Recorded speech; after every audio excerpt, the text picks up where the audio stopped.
When I facilitate my process with a fellow HSP to reveal their area of expertise, I always begin with this question.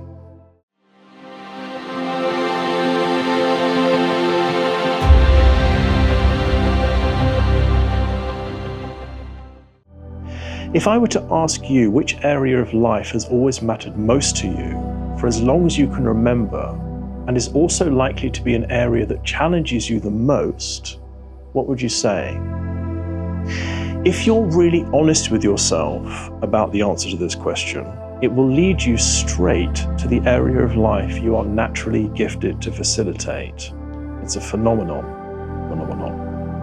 Now, here's something important for us as HSPs to understand about this area. It's very likely that you are keeping it hidden.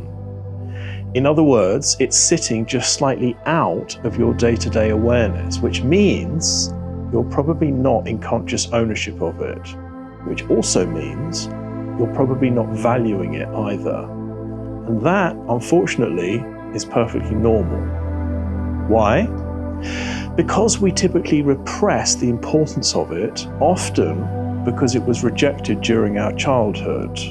If you think about it, back then, we were usually very vocal and passionate about our natural cause, often deeply concerning and sometimes challenging the grown-ups around us, who may have said things like, can you dial that down, please? Children should be seen and not heard. And stop being so sensitive. People won't like it if you talk like that. And then who knows what happens when we go to school. So we tend to hide our cause and gifts in order to fit in and feel accepted. But this strategy doesn't serve us well as adults. If we keep it up, it can lead to self-rejection and even depression. The truth is, we must find the courage to reconnect with what matters most to us as HSPs, because this is a fundamental part of our identity. So how can you be sure you have the right area? Pay attention to how it makes you feel. If thinking about it brings emotion to the surface, you're on the right track. The invitation is this: begin exploring this for yourself. Keep a spirit of curious investigation alive and gently rebuild your relationship with this crucial area of life. You'll know it because it will be the conversation you always want to have. It will be connected to an imbalance you see in life that you feel called to help and support. You'll feel a natural desire to serve in this area.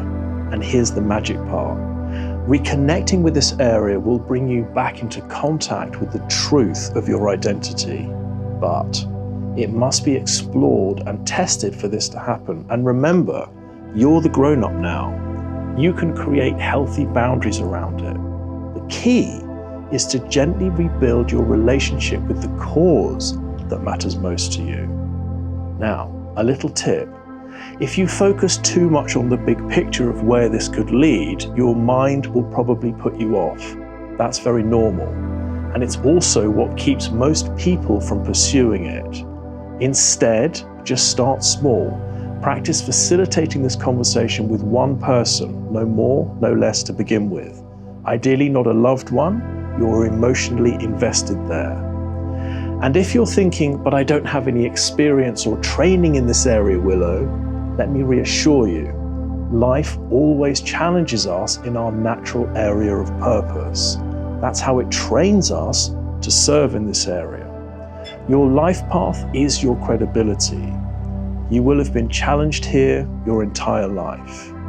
You already have a natural methodology with all sorts of tools and techniques deeply ingrained. And here's where it gets really exciting. Your high sensory intelligence as an HSP already knows how to facilitate transformation in this area. You are already naturally gifted here. Don't believe me? Give it a try and tell me how it went in the comments below.